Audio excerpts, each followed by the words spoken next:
Bom dia, queridos irmãos, irmãs, sejam todos bem-vindos à nossa escola dominical. Mais uma vez, temos a alegria de nos reunirmos, ainda que à distância, ainda que as circunstâncias pareçam meio incertas, mas nós temos o privilégio, Deus nos tem permitido a gente se reunir e assim podemos louvar o nome dEle, aprender da Sua palavra. E isso é realmente especial e maravilhoso, ainda mais no domingo de manhã, não é verdade? Vamos orar então, queridos. Pedir que o nosso Deus nos abençoe, nos ajude, ilumine o nosso coração e fale conosco, que é o mais importante. Pai Celestial, nós te louvamos, nós te bendizemos, porque o Senhor é um Deus maravilhoso. O Senhor é o único Deus, Rei dos nossos corações, Rei das nossas vidas. O Senhor é nosso soberano, nosso Salvador, suficiente. O Senhor é tudo para nós. Muito obrigado, Deus, porque o Senhor tem realmente falado conosco, tem cuidado do nosso coração, tem tratado as nossas almas, tem ministrado a Sua palavra a nós. E graças ao Senhor, graças a isso, nós temos podido desfrutar do privilégio de crescer em intimidade com o Senhor, em crescer na Sua palavra e poder desfrutar de cada dia sermos mais parecidos com o Senhor. Que seja esse o desejo do nosso coração, que seja isso que a gente aprenda, que seja isso que a gente receba. Menos de nós e cada vez mais do Senhor, até que estejamos prontos para nos encontrarmos com o Senhor como servos perfeitos, imaculados e prontos a dar bom testemunho de tudo aquilo que o Senhor tem nos ensinado. Muito obrigado por tudo que o Senhor tem feito. Fala conosco e nos ajuda, nos ilumina o coração nessa aula. Em nome de Jesus, amém. Queridos, eu quero já te convidar, enquanto eu vou fazendo um resumo das aulas anteriores, a abrir a sua Bíblia comigo e com o pastor Tiago, que está aqui comigo, no livro, mais especificamente na carta de Paulo aos Efésios, capítulo de número 4, é o texto que nós temos usado como base dessas aulas. Nós também estamos usando o livro Aconselhando uns aos Outros, mas o texto base para nós é esse, Efésios, capítulo 4, e nós estamos vendo em partes, e vamos acabar vendo provavelmente o capítulo inteiro. Hoje nós leremos dos versos 7 até o verso 18. Bastante coisa,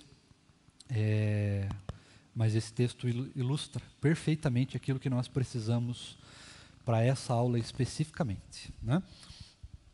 Queridos, nas aulas anteriores, especificamente na primeira, nós falamos um pouco sobre humildade e um pouco sobre criar relacionamentos saudáveis, especificamente com o foco do discipulado e do aconselhamento, especificamente o aconselhamento bíblico, né? Não aquele que a gente faz pela nossa própria vontade, ou pelo nosso próprio conhecimento, ou pelas ciências desse mundo, mas o aconselhamento que vem especificamente de tudo que a gente pode extrair da palavra de Deus, né?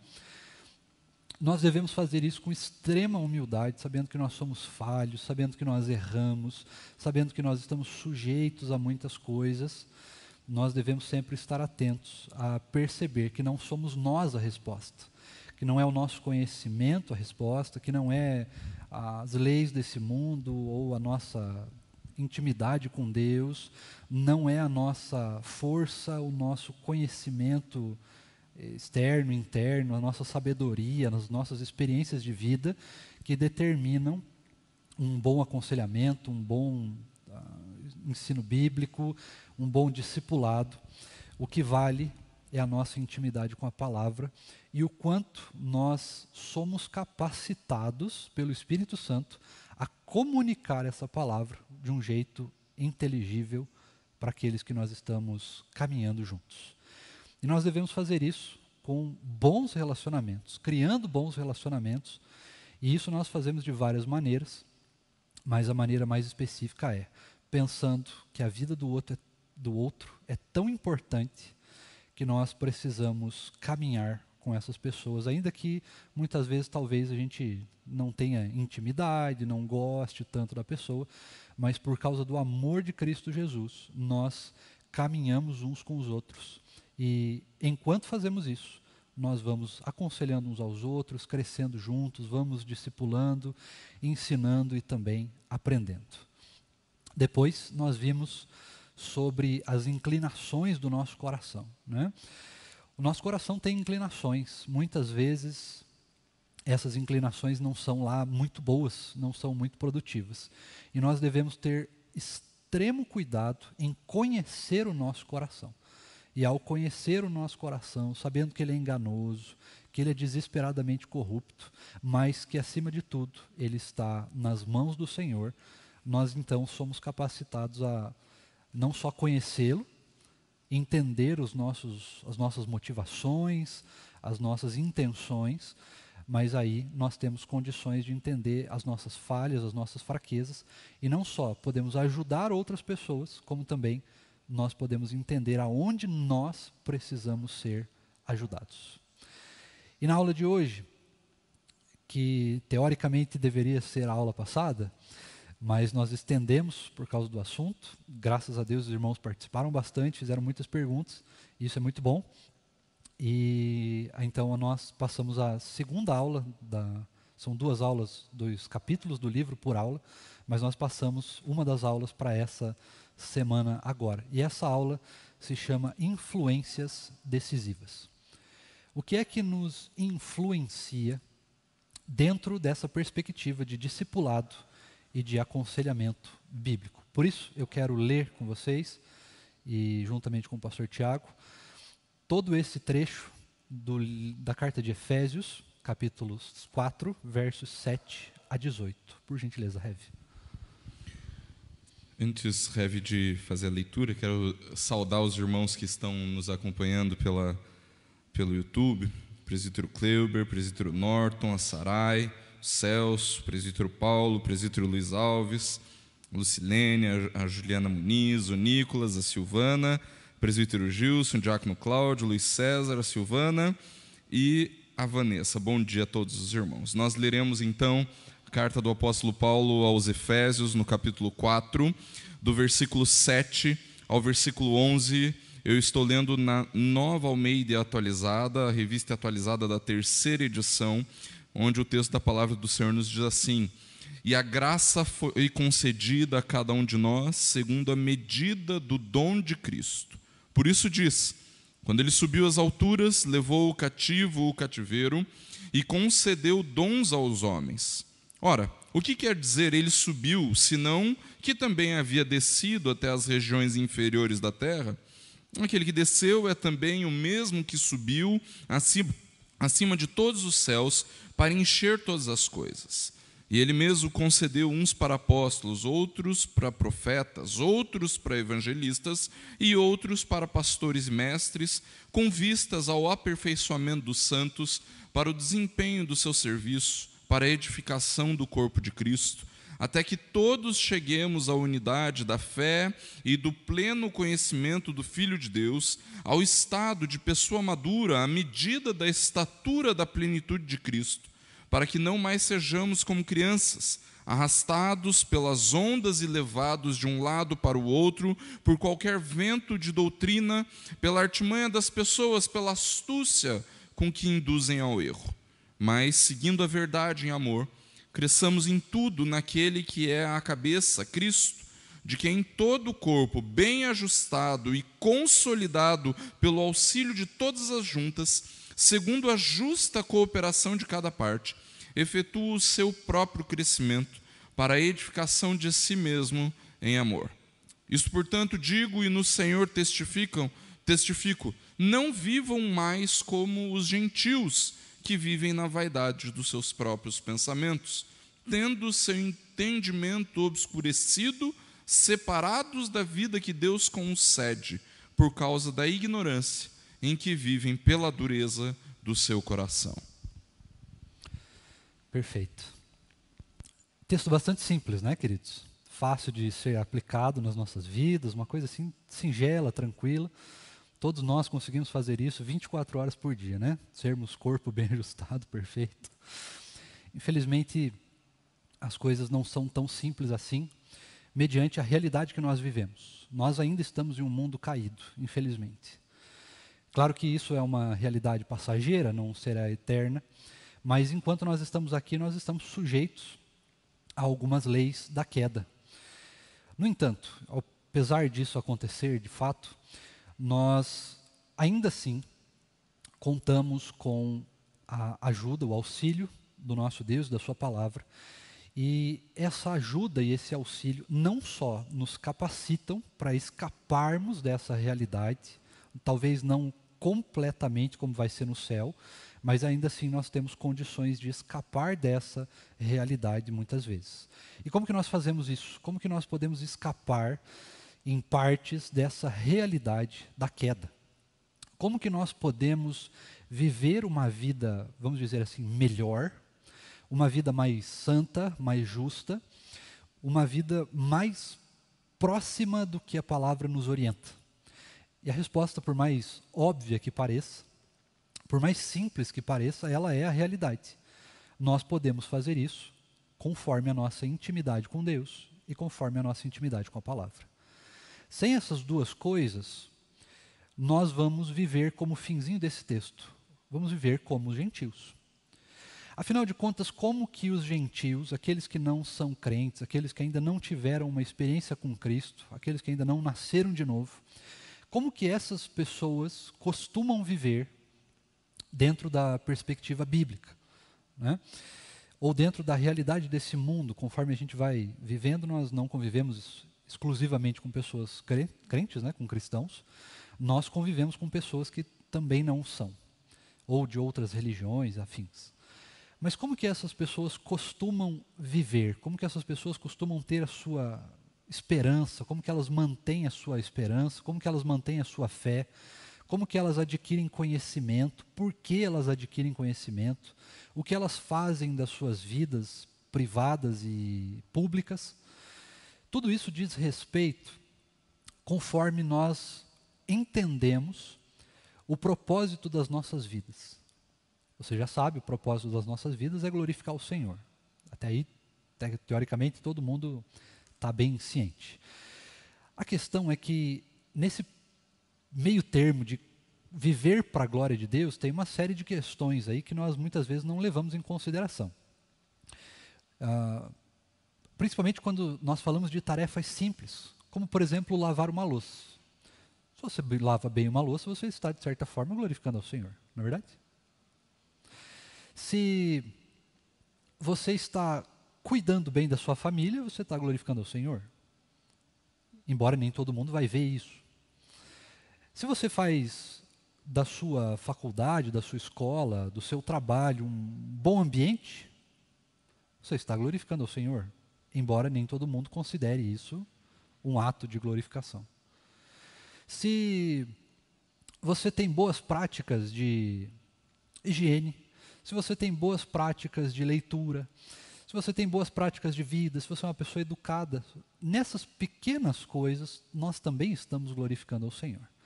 O problema é que nós pensamos que glorificar o Senhor são coisas muito elevadas. Você só glorifica o Senhor se você estiver no louvor, por exemplo, ou se você for missionário, pastor, diácono, presbítero, professor, o que não é verdade.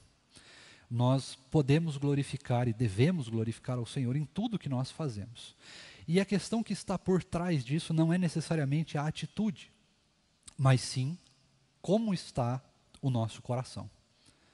O que permeia de fato o nosso coração é o que nos leva a entender aquilo que nós estamos fazendo para a glória ou não de Deus. Voltando aos gentios. Quando nós falamos de gentios, nós estamos cientes de que as pessoas que não creem em Cristo Jesus, nem na sua palavra, elas vão crer em outras coisas. No que essas pessoas vão crer normalmente? Na ciência, no conhecimento, na sabedoria humana, na filosofia, nos conhecimentos da psicologia ou da medicina, na biologia, nas ciências, né, nas muitas ciências. Muitas vezes essas pessoas podem não ter essa fé mais natural, vamos dizer assim, elas vão procurar a sua fé, o seu estabelecimento de fé em outras áreas ainda um pouco mais, talvez, obscuras, como, por exemplo, as ciências ocultas, ou ouvir espíritos, ou falar com espíritos, as cartas, ciências não exatas, predições, verificações de futuro, né? Entre outras coisas mais. É assim que eles buscam ou tentam buscar a esperança. Verdade seja dita, queridos, todos nós, isso já foi provado até, pode-se dizer cientificamente, todos nós temos fé, ainda que não seja em Cristo Jesus, e nem na sua palavra, todos nós temos fé em alguma coisa. Seja em nós mesmos, seja em alguma frase, seja em algum livro, algum escritor, na filosofia, nas ciências, em qualquer coisa nós podemos ter algum tipo de fé. Tudo bem, essa fé pode não ser em Cristo Jesus, essa fé pode não ser a fé verdadeira que nós conhecemos, não conhecemos apenas de ouvir falar, nós temos experiências, né? A fé cristã, ela não é uma fé subjetiva, ou nem tampouco uma fé objetiva que simplesmente você crê num livro, nem que uma pessoa existiu, você crê numa experiência completa, que abrange toda a parte de conhecimento, que abrange toda a parte física do ser humano, bem como toda a parte experiencial do ser humano. Nós não só conhecemos Cristo, nós experimentamos Cristo.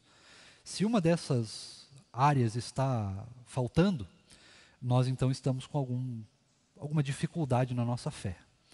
Nós então temos não quero usar a palavra problema, mas nós temos alguma problemática naquilo que nós estamos entendendo da palavra e de quem Deus é. Deus é experiência e Deus é conhecimento prático. Nós precisamos dessas duas coisas. Deus não é só conhecimento. Não adianta você ser o melhor teólogo do mundo, certo?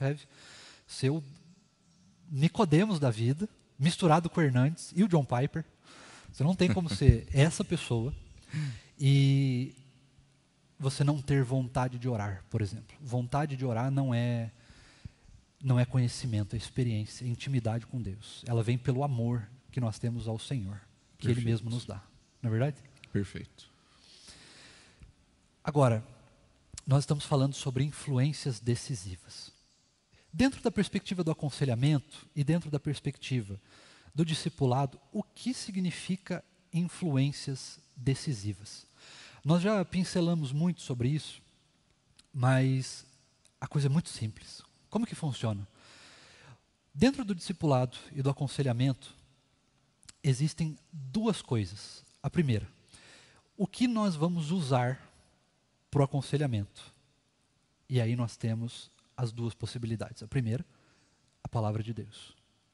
É o mais concreto, é o mais sólido, é o mais eficiente, é o mais eficaz, é o mais seguro. Mas nós temos uma segunda forma, que é nós colocarmos, além da palavra de Deus, outras coisas. E aí, dentro dessa perspectiva, nós temos mais duas possibilidades, que são as ciências, aquilo que nós podemos comprovar, aquilo que nós podemos usar seguramente, e as coisas que nós não podemos comprovar, que nós não temos como saber, nem por prova, nem por sabedoria, ou por qualquer outro tipo de coisa, se aquilo vai ser de fato eficaz ou não. Deixa eu dar um exemplo para ficar mais claro. O meu avô, ele dizia a seguinte frase: filho, melhor é perder 1 minuto na vida do que a vida em 1 minuto. Rev, vou jogar essa para você. Essa frase, ela pode ser bíblica? Estou tentando pensar num versículo bíblico que justifique essa sabedoria popular. Eu acho que ela pode vir de uma cosmovisão bíblica. No entanto, eu sempre sou receoso em usar a sabedoria popular para aconselhar. Então, eu não sei, Rev, o que você pensa, mas ainda que eu concorde com a frase, eu provavelmente daria um jeito de dizer esta mesma frase a partir de uma cosmovisão bíblica, né? Então, perder 1 minuto depende fazendo o quê, né? A Bíblia nos orienta, por exemplo, a remirmos o tempo, né? A aproveitarmos o tempo, né? Então, mesmo quando a gente está descansando, você não está perdendo 1 minuto. Por outro lado, também é verdade que não vale a pena perder a vida por causa de 1 minuto, né? Então, você tem olhares na frase que seu avô dizia de muita sabedoria. mas uma sabedoria popular. Então nós temos que avaliar bem a respeito do que seria essa frase, de onde vem qual é a intenção da frase e tudo mais, para encaixá-la num contexto de aconselhamento bíblico, por exemplo, né? Não sei se era essa a sua ideia, Rev. Exatamente. Veja, a frase não está errada. A frase está certa. Ela funciona. Funciona, principalmente no volante. Se você pensar no volante, ela funciona bem. Na verdade, melhor você perder 1 minuto do que perder a vida em 1 minuto. Como que nós podemos justificar isso, então, dentro de uma perspectiva de cosmovisão bíblica? Muito simples. Nós temos 2 formas de fazer isso. Porque a frase nos permite 2 formas de interpretar. E o pastor Tiago já jogou exatamente isso. Nós precisamos ser produtivos. A palavra de Deus em nenhum momento diz que nós, a partir do momento que nós somos cristãos, que nós somos crentes, nós devemos esperar simplesmente que Deus venha do céu e faça as coisas por nós. Nós fazemos as coisas. Imagine que a vida cristã é como se fosse um grande corredor com muitas portas e você vai caminhar nesse corredor. E você vai, então, ter a oportunidade de bater em todas as portas. Você pode escolher em qual porta você vai bater ou não. Você pode bater em uma só, você pode bater em várias. Mas, dentro disso, quem vai abrir a porta é o Senhor. Mas você pode bater em todas. Algumas serão abertas, outras não. Muito simples. Então, nós devemos ser produtivos. Não devemos ficar simplesmente esperando que Deus faça as coisas. Não que nós não vamos crer que Deus faz, porque Ele sempre está fazendo. Ainda que Ele não revele completamente o sentido do que Ele está fazendo, né, imediatamente, nós vamos entendendo o que Deus vai fazendo conforme nós vamos vivendo. Mas a palavra de Deus é muito clara, nós precisamos ser produtivos. Dentro do próprio jardim do Éden, antes da queda, o homem já trabalhava, dando nome às plantas, aos animais, cuidava do jardim, né, cultivava o jardim, isso era um trabalho. Então nós devemos ser produtivos, nós precisamos aproveitar o tempo, porque o tempo é um presente de Deus. Primeira coisa que Deus criou, no princípio criou Deus os céus e a terra. O princípio significa que a primeira coisa que Deus faz é o tempo. Para ter um princípio precisa existir tempo. É a primeira coisa que Deus faz, o tempo. Agora, também é verdade. E aí como é que nós podemos justificar que nós não podemos perder a vida em 1 minuto? Porque tem certas coisas que nós vamos correr atrás. E como o próprio Salomão diz em Eclesiastes, correr atrás de algumas coisas é vão. Simples assim. Veja, nós usamos agora a palavra de Deus para explicar uma sabedoria popular. Agora, a questão é simples essa, voltar para a palavra de Deus. E aí, nós temos um problema. Qual o problema é?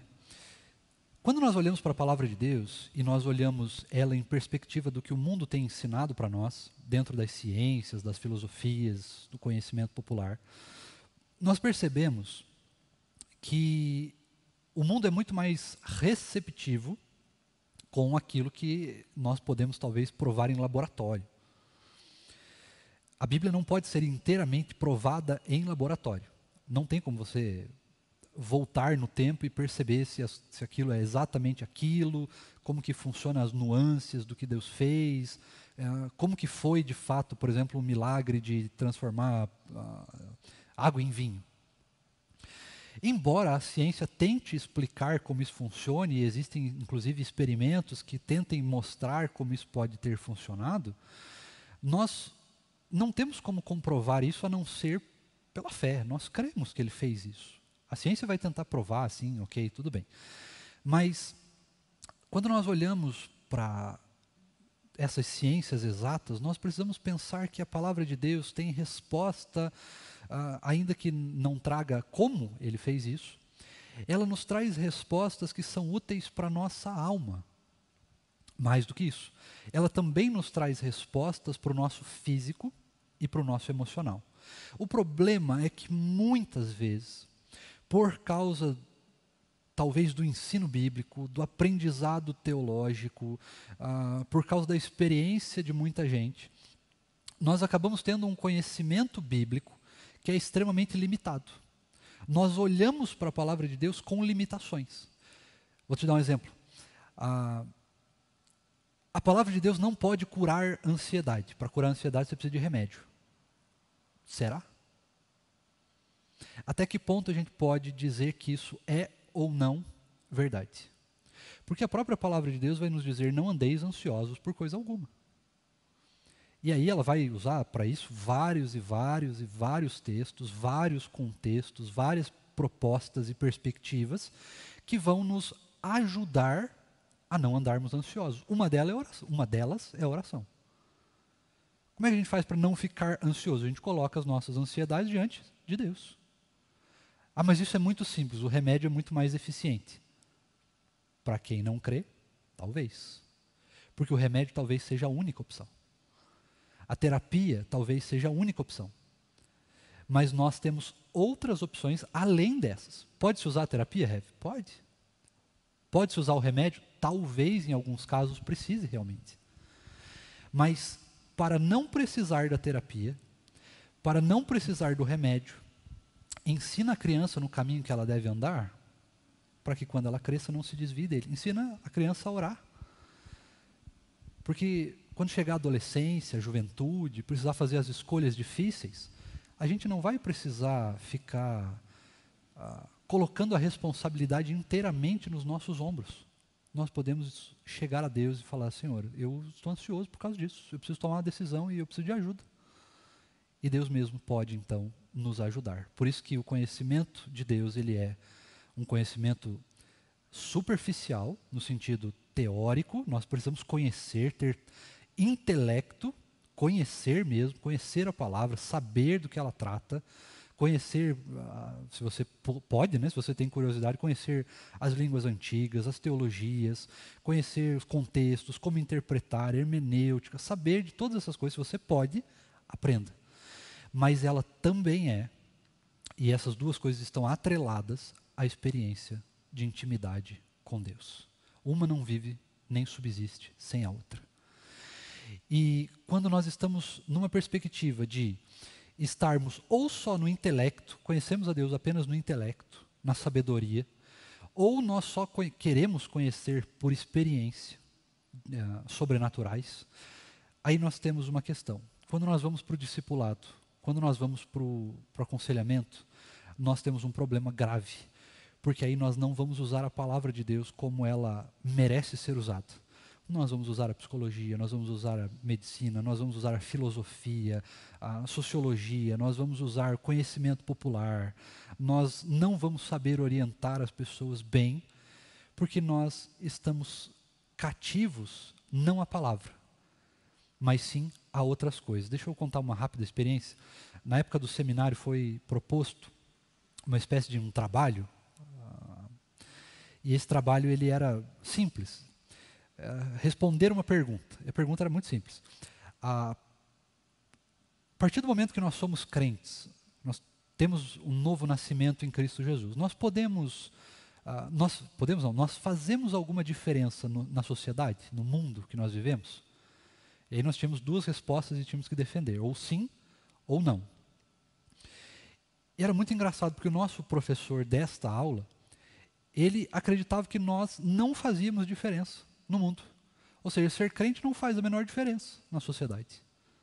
Tudo bem, no Brasil a gente tem 40 milhões de crentes e, de certa forma, não faz tanta diferença assim, é verdade. Mas, de qual perspectiva nós estamos olhando? Qual diferença nós estamos buscando? Será que nós estamos buscando uma influência política? Se for essa, a gente não vai fazer diferença nenhuma mesmo. Porque a nossa política, ela não é a política da terra, ela é a política do reino. Ela não faz diferença para essa terra no sentido literal. Ela faz para nós, para aqueles que nós estamos ajudando, para aqueles que nós estamos aconselhando, para aqueles que nós estamos caminhando junto. Mas ela não funciona para um contexto democrático brasileiro. Porque a nossa política, ela é a política do reino. Ela funciona só para o reino de Deus. Então, quando nós levamos as coisas, nós precisamos entender o que nós estamos levando. Como nós estamos levando, sob quais perspectivas, sobre quais aspectos. E é por isso que as influências, elas são decisivas. Porque nós não somos, nem nunca vamos ser, pessoas pouco influenciáveis. Nós somos influenciáveis. E nós também não vamos ser pessoas que não influenciam. É É impossível viver sem essas duas perspectivas. O tempo todo nós estamos sendo influenciados e o tempo todo nós estamos influenciando. Por isso, irmãos, que nós precisamos prestar muita atenção, ter muito cuidado quando nós vamos para um discipulado ou para um aconselhamento, seja pedindo um, ou seja oferecendo um, ofertando um. Porque nós precisamos ter ciência de que nós vamos influenciar a pessoa, e muito, quem está ministrando o aconselhamento ou o discipulado. E, por outro lado, nós também temos condições de sermos influenciados, positiva ou negativamente. Mas existe uma segurança nessa situação. Porque se nós estamos diante apenas da palavra de Deus, se nós falarmos qualquer coisa a respeito dela, quem pode ser cobrado por ela é apenas o Senhor. Entenda, quando eu falo cobrar, não estou dizendo que você vai cobrar o Senhor, pelo amor de Deus, por favor.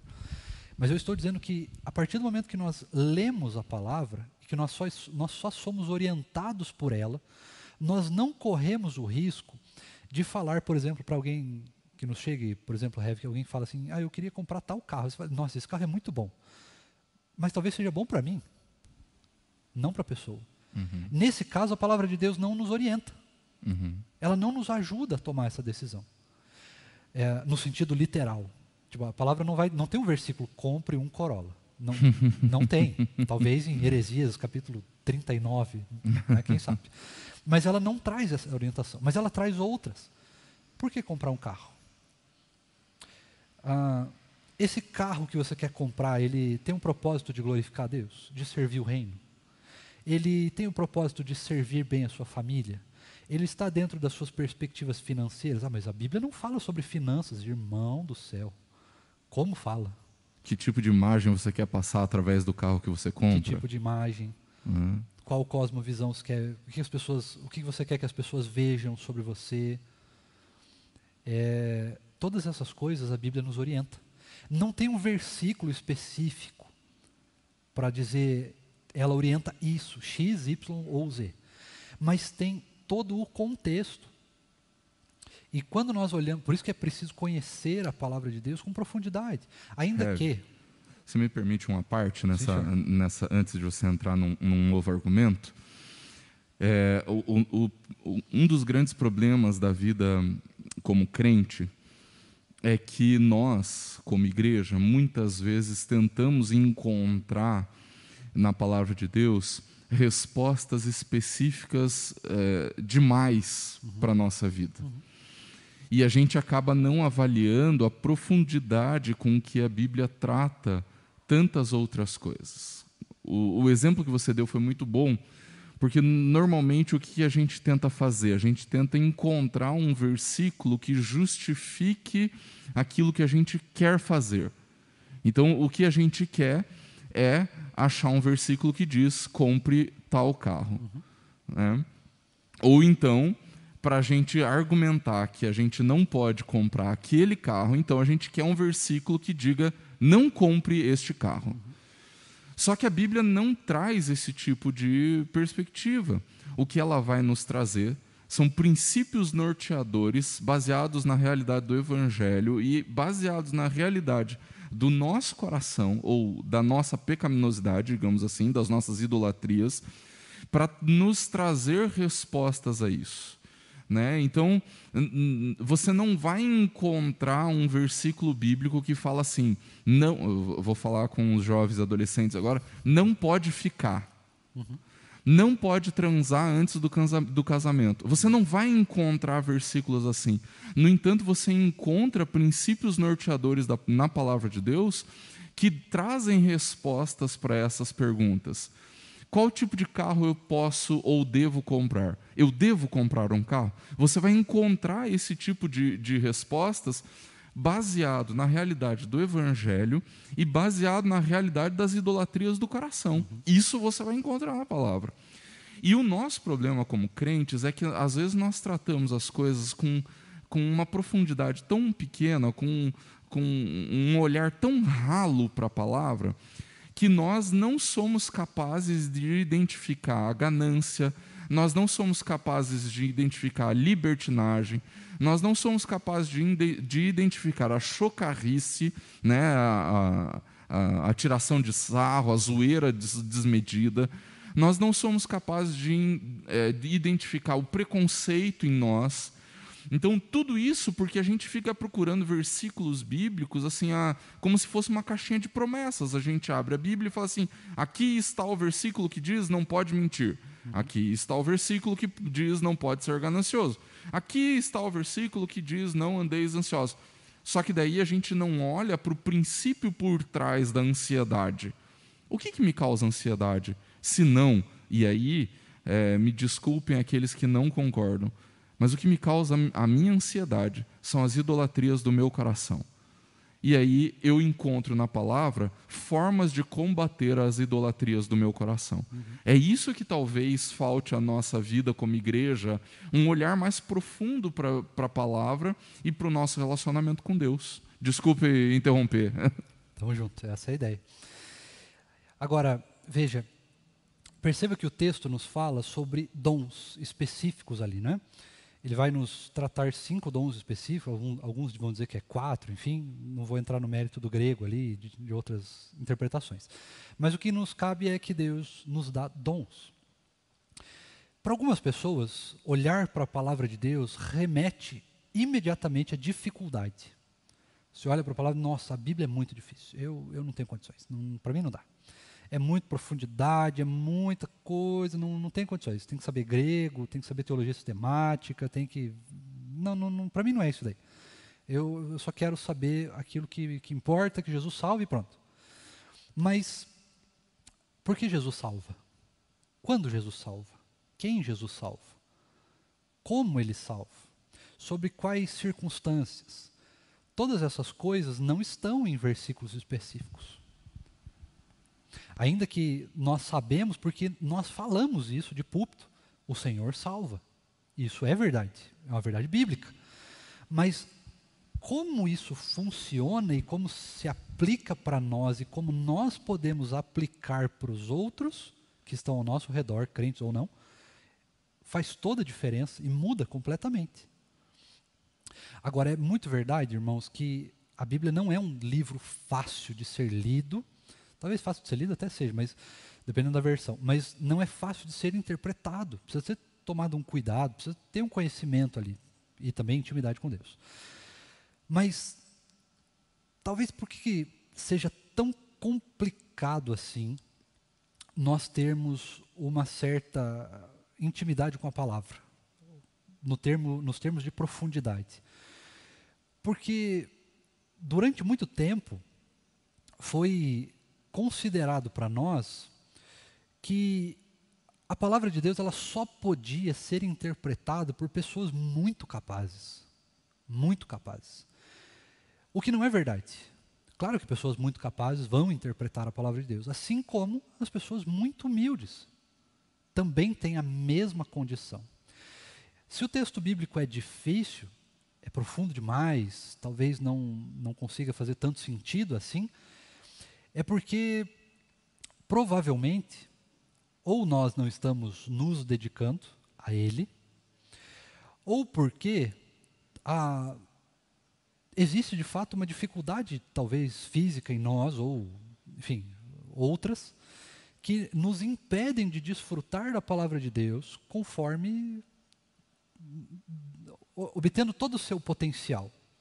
A Bíblia é um livro extraordinário. Mas, por outro lado, existe a segunda lição dessa aula, que é o seguinte: o nosso coração, ele está sempre tramando alguma coisa. Aí talvez você olhe para essa frase, escute ela e se sinta até desconfortável, mas, poxa, eu não fico tramando direto, porque tramar parece uma coisa assim, muito ofensiva, né? Parece que a gente está pensando mal de alguma coisa, ou sempre tentando ganhar objetivos escusos. O que não é verdade. O nosso coração está sempre pensando. Ele está sempre criando projetos, criando planos. Nem sempre são ruins, mas que ele sempre está fazendo isso, ele está. E aí voltamos à perspectiva de entender o nosso coração, de nos conhecermos. É preciso que a gente se conheça. Já viu aquelas religiões mais orientais? que falam que nós temos que ter ciência do nosso corpo, que nós temos que perceber o que nós estamos sentindo, que nós, né, tem todo um processo aí, meditação e tudo mais. A palavra de Deus também traz essas perspectivas para nós. Nós devemos nos conhecer, devemos saber o que nós idolatramos, o que nós gostamos, o que nós não gostamos, por que nós não gostamos. Volto a dizer, não existe um versículo específico para dizer coisas, muitas vezes. Mas nós precisamos, a partir daquilo da nossa experiência com a palavra e da nossa experiência de intimidade com Deus, nós precisamos nos conhecer para entender aquilo que nós precisamos aprofundar dentro da palavra de Deus. E é por isso que serve o aconselhamento e é por isso que serve o discipulado. E como nós falamos na aula anterior, o discipulado e o aconselhamento, ele não precisa acontecer exclusivamente com pastores. Ele não pode acontecer, nem precisa acontecer quando as coisas estão lá nas últimas consequências. Ele pode acontecer a qualquer momento, por qualquer razão, com qualquer pessoa, que seja crente, evidentemente. Não é? Se não for crente, daí fica um pouco complicado. Mas, em sendo crente, em conhecendo um mínimo da palavra de Deus, nós já temos condições de aconselhar e discipular, mesmo que seja dentro do nosso dom, do nosso talento, ainda que esse dom esteja ainda sendo construído, esteja sendo evoluído, mas nós temos condições, porque quem nos capacita é o Senhor. Dentro disso que você está falando, você pode comentar a participação do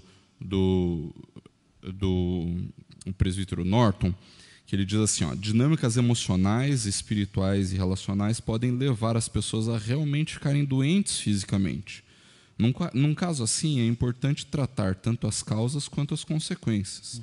Muitas vezes o físico, o cérebro, está tão doente que sem o remédio a pessoa não terá condições mentais, cognitivas, de resolver as causas. É preciso um tratamento duplo, causas e consequências. O comentário do presbítero Norton é esse. A Sarai diz assim, a palavra diz, a intimidade com Deus é para quem o busca.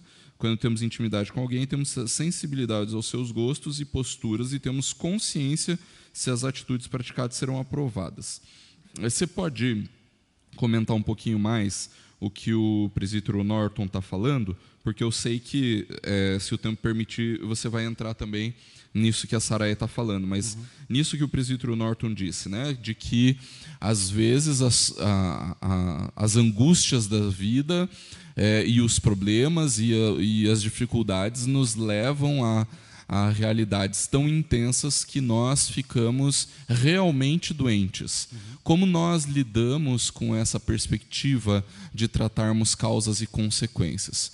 E antes de você responder e comentar sobre isso, um comentário que eu queria adicionar na pergunta do presbítero Norton, no comentário do presbítero Norton, é que normalmente as pessoas buscam todo tipo de ajuda, menos o auxílio da palavra. Né? Então, eu queria colocar isso dentro do comentário do presbítero Norton para que você pudesse comentar conosco aí e falar para nós aí. Perfeito. Olha só. Primeiro, a Bíblia é sempre em primeiro lugar para quem é crente. Sempre. No entanto, ela também funciona para quem não é. Talvez de uma perspectiva diferente, porque o crente ele vai viver as experiências duplamente. A experiência vai se refletir na parte física, ou seja, no nosso corpo, ou nas nossas atitudes, que são físicas, ou ela também vai se refletir nas nossas emoções. Isso para os crentes. Talvez para as pessoas que não são, seria apenas mais um meio de ajuda, uma forma de conhecimento, uma forma tipo um livro de autoajuda, vamos dizer assim. Seria mais ou menos essa perspectiva, mas ela não vai agir no todo. Em nós, a palavra tem condições de agir no todo. Por que ela tem condições de agir no todo? Porque a palavra não é um livro, especificamente um livro, e somente um livro. Né, composto dos 66 livros, sei lá quantos capítulos, 1.400 e poucos capítulos, alguma coisa assim. Na verdade, acho que é bem mais, na verdade. Eu estou diminuindo. Como que ela funciona para nós? Ela funciona porque ela vai agir no nosso físico, nas nossas atitudes diretas, o jeito de falar e tudo mais, ela nos molda, ela nos muda, e ela também age internamente dentro das nossas emoções, daquilo que a gente sente, daquilo que a gente é, ela age inclusive na nossa alma. Lembra o texto lá? A palavra de Deus é como espada afiada de 2 gumes, capaz de discernir entre, enfim, cortar todo o negócio lá. Então ela age dentro de todo o nosso ser. Ela não divide apenas, a Bíblia só age na nossa alma, por exemplo. A palavra de Deus ela é só para o nosso espiritual. Não. Ela age em todos os sentidos. Por quê? E aí que está o X da questão e o segredo de tudo. Porque a palavra de Deus ela não é usada por nós. Ainda que nós preguemos a palavra, ainda que somos nós que vamos ler, ainda que somos nós que vamos meditar sobre ela, ainda que somos nós que vamos aplicar de certas maneiras, a palavra de Deus ela é usada pelo Espírito Santo para agir em nós. E quando ela age em nós, ela age no todo, desde a nossa alma até o nosso físico, até o nosso exterior. Tudo bem, a palavra de Deus não vai fazer uma cirurgia plástica no nosso nariz. Não tem como, ok? É lógico que Deus pode, se eventualmente for a vontade dele. Mas, para isso, nós temos o cirurgião plástico. No entanto, nós vamos para o cirurgião plástico ou para o otorrino, né? Porque nós não conseguimos respirar, porque nos faz mal, temos um desvio de septo, temos algum tipo de problema no nariz e tal, que vai fazer. Agora, se nós estamos olhando para o nosso nariz, falando, não, nosso nariz é torto, e se eu consertar o meu nariz, eu com certeza, eu vou usar um termo bem chulo aqui, irmãos, se eu consertar o meu nariz, eu vou pegar bem mais mulher. A Bíblia trata isso. E ela trata desde a nossa alma até o nosso exterior. Essa é a grande questão. Então, quando a gente fala dessa perspectiva de a gente precisa, às vezes, do remédio, sim, a gente precisa do remédio. Por que a gente precisa do remédio? Porque quem deu a possibilidade do homem inventar o remédio foi o Senhor. Por isso a gente não desperdiça o remédio. Por isso a gente usa o remédio. Quando necessário, a gente vai usar o remédio, sim, sem problema nenhum. A questão é que, muitas vezes, nós vamos precisar usar o remédio porque nós não usamos a palavra. Porque nós não contamos com Deus antes. Nós deixamos as circunstâncias nos levarem, seja por talvez uma ignorância de não perceber que está acontecendo, ou por pura birra mesmo, não quero, eu vou resolver sozinho, eu me viro, eu dou um jeito. São duas possibilidades que nós temos. Não é? Essas duas possibilidades nos remetem à forma de tratamento que nós vamos ter. Às vezes a gente vai precisar, dentro do gabinete pastoral mesmo, ou qualquer pessoa que esteja aconselhando, nós vamos precisar olhar para a pessoa, olha, infelizmente, e eu digo isso muito pesado, infelizmente nós vamos precisar te levar para um psicólogo ou para um psiquiatra que vai te encaminhar medicação e terapia. Porque só uma coisa não vai resolver, a não ser que Deus faça um milagre. E aí nós temos um problema, porque nós achamos, Rev, que Deus cura, por exemplo, a cegueira, que Deus cura, sei lá, faz um braço crescer, a gente crê nisso, sem problema nenhum, não tem dificuldade nenhuma, mas nós não cremos. A ansiedade não, a depressão não. A ansiedade Deus não cura. As emoções Deus não mexe. Nós temos muita dificuldade de crer nisso. Mas isso não é verdade, irmãos. Deus pode, assim como Ele pode curar uma pessoa que não enxerga, Ele pode curar a sua ansiedade. Assim, ó. Facinho, facinho. Sem precisar do uso de remédio. Claro, Deus vai fazer isso todas as vezes? Não. Porque talvez Deus queira que você passe justamente pela experiência de ter lá que tomar o remédio, de ter lá todo o aprendizado do remédio, do psiquiatra, do psicólogo, da terapia, do aconselhamento bíblico, de caminhar com pessoas, da vulnerabilidade, de infinitas possibilidades que Deus talvez queira te tratar para que você não precise mais passar por isso. Temos que lembrar também, irmãos, que Deus ele é pessoal. O que isso significa? Que Ele nos trata de maneira diferente. Muitas vezes Deus pode chegar para uma pessoa, talvez que esteja passando por um problema emocional, e Ele pode curar de maneira sobrenatural. O problema emocional é que a gente acha que o problema emocional ele está ligado exclusivamente a fatores externos, por exemplo. Então é o estresse da vida, as mágoas, as pessoas que nos criticam, problemas no casamento, problemas com os filhos, enfim, coisas, frustrações da vida, né, as mazelas da vida. Quando, na verdade, o nosso problema físico, e qualquer psicólogo vai comprovar isso, ele está atrelado também à nossa fisiologia. Afinal de contas, se não fosse o nosso corpo, nós não teríamos depressão, não é verdade? Nem ansiedade, nem qualquer outro transtorno.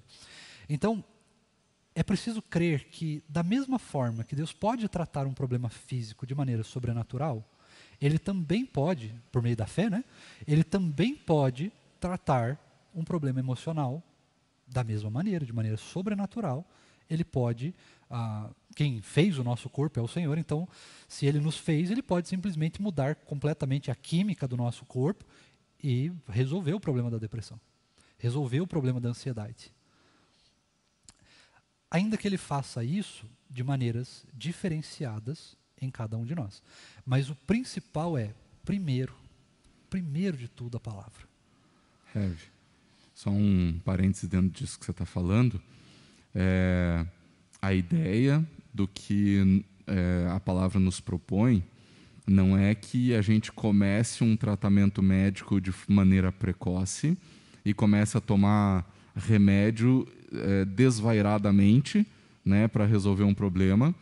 Por outro lado, aqueles que estão sendo medicados também não podem abandonar seus tratamentos desvairadamente. De maneira nenhuma. Né? Eles precisam passar por um acompanhamento e tudo mais. Né? Então, é importante deixar claro que nós não estamos demonizando o tratamento médico de forma alguma. Exatamente, perfeito. Até porque se a gente fizer isso, a gente não está glorificando a Deus. Se a gente larga tratamento, se a gente não valoriza o trabalho dos médicos, é desprezar aquilo que Deus faz também. Isso mesmo. Porque Deus dá a criatividade para o médico criar o tratamento, para os cientistas pesquisarem remédios, vacinas e afins. Então, quando a gente olha simplesmente, não quero isso daí. Por que você não quer isso daí? Não, porque isso aí não presta. Sei lá, qualquer outro motivo que não seja assim, alguma coisa real, concreta, né, vamos dizer assim. Não, o remédio faz mal, aí é outra história. Mas só simplesmente abandonar, porque simplesmente abandonou qualquer motivo, nós também não estamos glorificando a Deus, porque Deus dá a imaginação, os talentos, os dons, para que os cientistas pesquisem as coisas, descubram as ciências naturais, elas estão aí para isso, para ser usado. Então a gente usa. A questão é simplesmente que primeiro a gente começa os tratamentos, não de maneira precoce, evidente, né, com psicólogos, enfim, a gente só vai procurar quando é realmente necessário. Mas o tratamento ele pode ser precocizado, ou talvez nem seja necessário, se nós confiarmos naquilo que Deus pode fazer por nós, naquilo que Ele nos ensina, e Ele faz isso através da sua palavra. Então, confiando que Deus é bom, nós oramos pedindo as coisas, nós oramos entregando os nossos problemas, as nossas ansiedades, pedindo que o Senhor nos dê a oportunidade de resolver os nossos problemas. Né? Deus não resolve os nossos problemas estalando o dedo. Ele resolve nos dando as possibilidades, nos dando as ferramentas. Muito raro é Deus resolver problemas de maneira sobrenatural hoje em dia. Não porque Ele não quer, ou porque Ele não faz, ou por qualquer outro motivo assim. Mas é porque nós temos condições de fazer isso, porque Ele nos deu essas condições. Então, eu tenho um problema no casamento. Deus não vai estalar o dedo assim, pronto, o problema acabou. Você vai precisar meditar na palavra, você vai precisar de oração, você vai precisar de paciência, dos frutos do Espírito. Você vai precisar de toda uma gama de ferramentas que são fornecidas pelo Senhor e pela sua palavra. Tão simples assim. Então, a palavra é o primeiro ponto. Creia na palavra, conheça a palavra, tenha intimidade com ela, procure, busque. Seja louco pela palavra de Deus, né? Seja apaixonado pela palavra de Deus, e ela vai tratando o nosso coração dia após dia. E não faz isso por causa dela mesma, ela faz isso por causa da ação do Espírito, através dela, em nós. Seja por pessoalidade, né, só em nós, ou seja pela ação de Deus no coletivo. Às vezes Deus age na igreja para transformar a sua vida. Às vezes a gente fala muito de problemas, né, Rev, na igreja. Nossa igreja é cheia de problemas. Às vezes os problemas da igreja são para nos tratar. Perfeito. Tratar a nossa arrogância, tratar a nossa nosso ego, a nossa vontade, tratar a falta de respeito que a gente tem às vezes pelo próximo. Enfim, os problemas são necessários para também nos tratar. Nós não somos seres que vão... No céu sim, mas aqui os problemas, as mazelas da vida também são para o nosso tratamento, apesar de muito difícil de nós crermos nisso e entendermos isso, mas infelizmente Deus coloca certas coisas na nossa vida, não porque Ele é mau, porque Ele é ruim, porque Ele está nos castigando simplesmente, mas porque Ele também está tratando, porque se não fosse talvez um dos problemas que a gente vive, nós poderíamos viver coisas muito piores, coisas que poderiam inclusive nos afastar de Deus. Para que isso não aconteça, Ele então precisa nos tratar às vezes com situações duras e difíceis. Certo? Perfeito, é isso mesmo. Nós temos duas. Que horas são, Rev, só por gentileza? São 10h56, mas tem alguns outros comentários aqui, Rev, que eu queria... que concordam com isso que você está falando, né? O próprio presbítero Norton continua falando assim, de fato, muitos ficam doentes fisicamente porque não tratam a causa espiritual, a idolatria do coração, a ansiedade, etc. A cosmovisão do mundo tem levado muitos a ficarem doentes. O presbítero Luiz Alves diz assim, Deus me deu uma cura, mas eu dependo dos médicos até hoje, né? E a Sarai fala assim, verdade, desmerecer um tratamento clínico é estultícia e falta em sabedoria. O que também é estultícia e falta de sabedoria é desmerecer o tratamento que a palavra pode dar para aquele problema, né? Então, acho que é isso aí. Rev, fique à vontade. Temos 3 minutinhos. Nós temos mais um tempinho, eu quero só aproveitar para finalizar essa aula especificamente, depois nós entramos nas outras, mas nós vimos 2 pontos, ainda tem mais 2 dessa aula específica, claro que não vai dar tempo de chegar a tudo, mas um último ponto que nós precisamos tratar é sobre o poder das circunstâncias. Antes disso, irmãos, a gente precisa entender o seguinte, se o nosso coração está sempre tramando alguma coisa, nós temos 2 possibilidades a partir do discipulado e do aconselhamento bíblico. Nós podemos curar pessoas, nós não, mas a palavra, né? Mas nós podemos ser os instrumentos para que isso aconteça, né? Pelo meio qual isso aconteça. Então nós podemos curar pessoas ao passo que, dependendo da nossa atitude, dependendo daquilo que nós usamos, dependendo daquilo que nós falamos, nós podemos arrebentar com pessoas. Nós podemos matar pessoas. E quando eu digo matar, é literalmente matar, não no sentido de assassinar, mas nós podemos, dependendo da forma errônea que é feito um aconselhamento bíblico, dependendo, às vezes a gente chega uma pessoa, Rev, que está muito desesperada e às vezes a gente não consegue perceber isso, não consegue notar, e essa pessoa pode, de repente, sair da nossa frente, ou às vezes um pastor mal intencionado, ou às vezes que não está mal intencionado, mas que não está com vontade de trabalhar. Pode, né, às vezes a pessoa chega, nossa, eu estou muito mal hoje, pastor. Não, mas fica tranquilo que Deus cura. A pessoa vai e se mata. Exato. Muito perigoso, muito perigoso. Então, nós sempre devemos estar dispostos a entender o nosso coração, para que às vezes, irmão, eu não posso te aconselhar agora, eu não tenho condições. Eu não vou conseguir te ajudar nesse problema que você está vivendo, então, mas eu posso te encaminhar para outra pessoa? Alguma coisa eu posso fazer. Veja, nós sempre podemos fazer alguma coisa, ainda que seja muito pouco, ainda que seja só orar. Eu posso orar por você, e como eu não tenho condições de te ajudar nesse ponto, talvez porque eu não conheço o assunto, eu não tenho experiência, eu não tenho sabedoria necessária nesse momento, ou eu não tenho condições físicas, psicológicas para te orientar nesse momento, eu posso te encaminhar para alguém que eu sei que tem. Mas pessoas podem curar, e pessoas podem matar, ferir. E às vezes as feridas podem ser, inclusive, incuráveis. Algumas, já viu aquelas pessoas que eu nunca mais vou pisar numa igreja? Por causa disso. Porque ela foi ferida de tal ponto, não é uma ferida física, nem tampouco uma ferida emocional. Ela não está só ferida no emocional. Aquela ferida pode atingir a alma. E quando atinge a alma, irmão, só Deus pode curar. Aí só Deus pode tratar. Feridas da alma, só o Senhor cura. As outras, Ele também pode. Ele traz ferramentas para que possa ser curado, tanto o nosso físico quanto o nosso emocional. mesmo que seja por meio da palavra ou por meio das ciências, mas Deus pode fazer. Agora, feridas da alma, só o Senhor pode. Não adianta você ir no psicólogo, não adianta você ir no médico, não adianta você procurar os gurus, você pode ler todos os livros de autoajuda do universo, todas as religiões do universo você pode procurar. Feridas da alma, só o Senhor pode curar. A nossa alma, ela já nasce com defeito, ela já nasce pecaminosa, ela já nasce com um problema, ela já nasce ferida. E esse problema só Jesus pode curar. E quando Jesus cura a nossa alma, e é aí que nós precisamos entender, quando Jesus cura a nossa alma, ele nos sela, ele sela a nossa alma com o Espírito Santo de Deus. A partir do momento que a nossa alma é selada, ela não pode mais ser ferida. Ela pode ser atacada, pode bater na alma, pode entristecer o nosso coração, você pode fazer muitas coisas.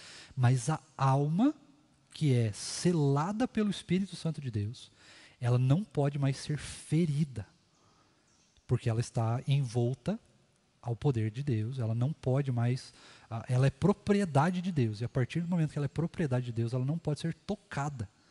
Mas ainda assim, nós vamos viver por sofrimentos. Esses sofrimentos, eles não vão nos matar, eles não vão causar um dano permanente, ainda que seja um dano longo, mas não são permanentes. Então, é importante a gente entender que uma alma selada por Deus, uma alma que nasce de novo, que crê em Jesus, que tem experiência com Deus, tem intimidade com o Senhor, que é selada de fato pelo Espírito Santo, essa alma não pode ser destruída, ela não pode ser machucada, ela pode ser atacada sim, mas machucada não. E a palavra de Deus está o tempo todo concedendo a nós a possibilidade de selar também o nosso corpo, cada vez mais, ainda que esse processo não seja imediato, e também de selar a nossa mente, as nossas emoções. Não é?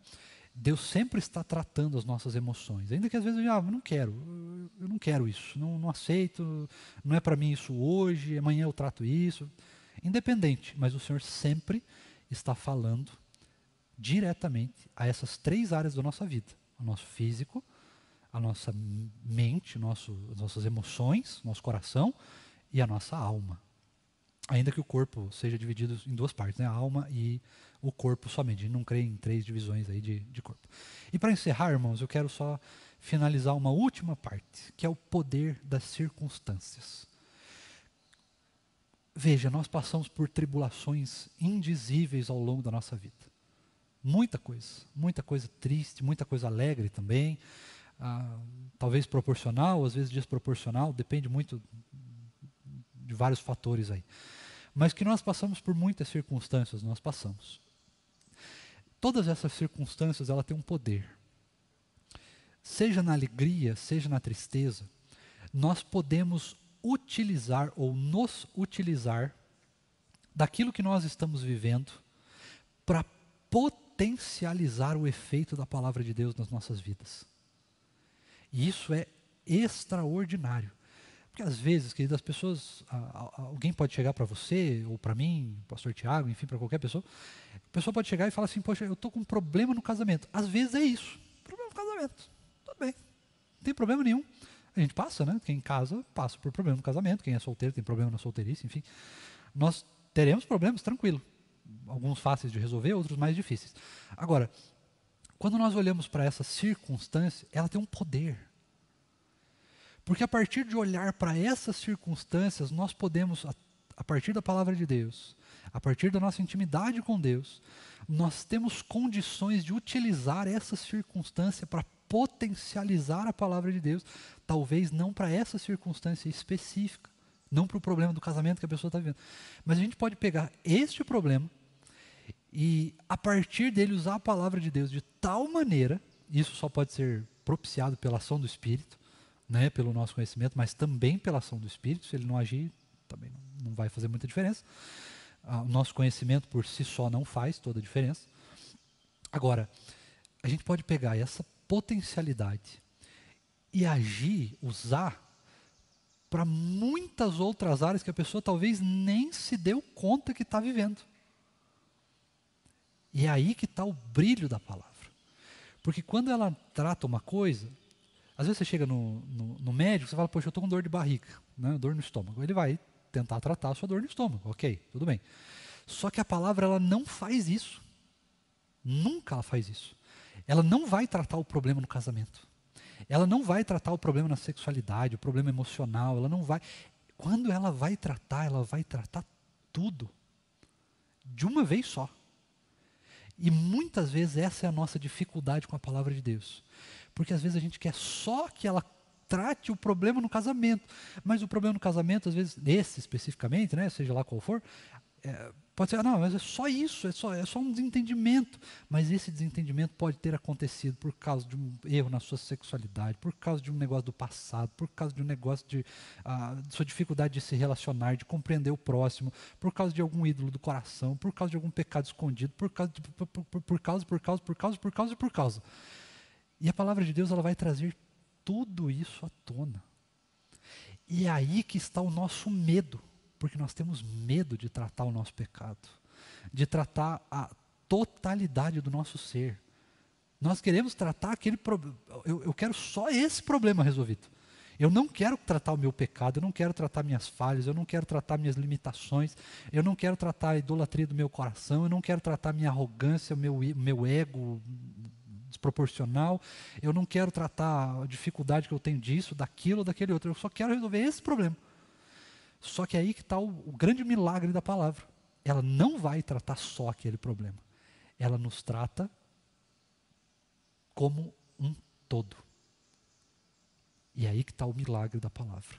E é por isso que nós priorizamos ela. É por isso que ela deve vir sempre no aconselhamento e no discipulado em primeiro lugar. Porque tudo que é circunstância na nossa vida, ela está atrelada à vontade de Deus. Aí você pode pensar, poxa, mas a vontade de Deus então é muito ruim. Nem sempre.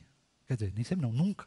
Porque as circunstâncias, ainda que elas sejam ruins, elas estão sendo usadas para potencializar o efeito da palavra de Deus.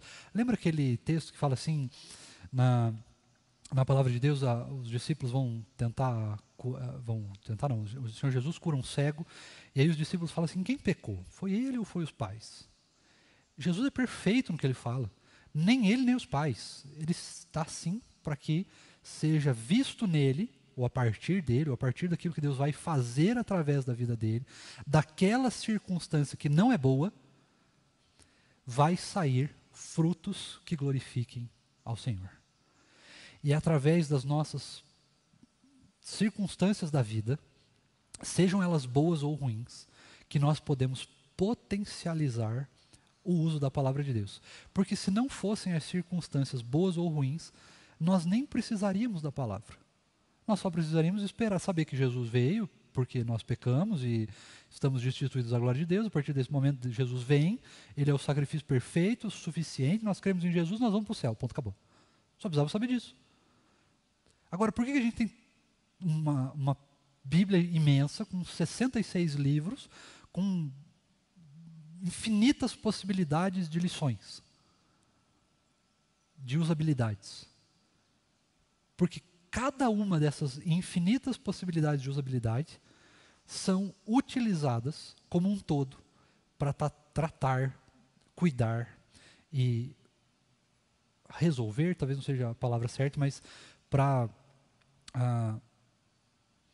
transformar o nosso todo e a totalidade do nosso ser. Então, quando a gente olha para a palavra de Deus, não tenha medo de ser tratado por ela. Não tenha medo se a palavra de Deus for tratar o seu todo. Porque ela sempre vai fazer isso. Ela nunca vai agir de maneira específica num problema. Quando ela age, quando Deus age, Ele age na totalidade do nosso ser. Quando Deus faz algo, Ele faz no todo. Ele move o todo. Tem uma sabedoria popular, e aí vale porque ela também é bíblica. Deus move céus e terra, não terras, mas céus e terra, para poder fazer algo pelos seus amados, desde que esteja na vontade dEle. Nós não sabemos a vontade dele, sabemos? Não tem como saber. A gente sabe que ela é boa, perfeita e agradável, mas o todo dela a gente não sabe. Mas a gente sabe que quando Deus age, Ele sempre age além das nossas expectativas e sempre visando a totalidade do nosso ser. Então, quando você procurar um aconselhamento bíblico, um discipulado, entenda isso. Quando você ler a palavra de Deus, entenda isso. Ela não vai te tratar aquele específico que você está buscando. Não vai para a palavra de Deus procurando cura somente. Não vá para a palavra de Deus procurando resolução da sua sexualidade, de algum pecado específico, do seu casamento, dos seus estudos, procurando uma profissão. Não vá pensando nisso. Vá pensando que Deus, quando você ler a palavra dele, e quando a palavra dele entrar no ser do seu coração, ela vai te transformar de dentro para fora, e ela vai fazer isso na totalidade do seu ser. E esse é o milagre da palavra de Deus. Se a gente for para um psicólogo, ele vai tratar as nossas emoções. Não tem problema nenhum. Se for crente, melhor ainda. Que aí vai ter condições, inclusive, de entender quando o problema é emocional, quando o problema é espiritual, né, quando é a alçada dele ou não. Quando você vai para o médico, ele vai tratar a sua fisiologia. Ele vai tentar tratar um câncer, ele vai tentar tratar problemas físicos, enfim, de qualquer linha geral. Mas a palavra de Deus, quando ela vai nos tratar, é a única ferramenta que a gente tem para tratar a totalidade do nosso ser. Por isso, não tenha medo. Quando você for para a palavra, ou quando você for orientado a partir dela, e isso fizer algum desconforto no seu coração, entenda que Deus está tratando a totalidade do seu ser, e não simplesmente algo que a gente acha que precisa, ou que a gente espera, deseja que a gente precisa. Mas ela sempre vai tratar a totalidade do nosso ser. E em tratar a totalidade do nosso ser, nós somos inteiramente transformados. E aí nós podemos dizer, agora já não sou mais eu quem vivo, mas agora Cristo vive em mim. Vamos orar e encerrar? Senhor, nós te bendizemos, nós te louvamos e te glorificamos por causa desse milagre que é a tua palavra. A tua palavra tem esse poder extraordinário, e esse poder deriva da ação do Espírito Santo nela e em nós. Muito obrigado pela tua palavra. Obrigado porque nós podemos usá-la livremente, nós podemos estudá-la livremente, nós podemos ter intimidade com ela livremente. Nós podemos carregar ela para todos os lugares que a gente vai sem problema nenhum. Muito obrigado porque nós temos esse privilégio, o Senhor tem nos dado esse privilégio. E isso também é dom do Senhor. Agora nós precisamos te pedir que o Senhor possa usar da sua palavra. Usa da sua palavra, fala conosco.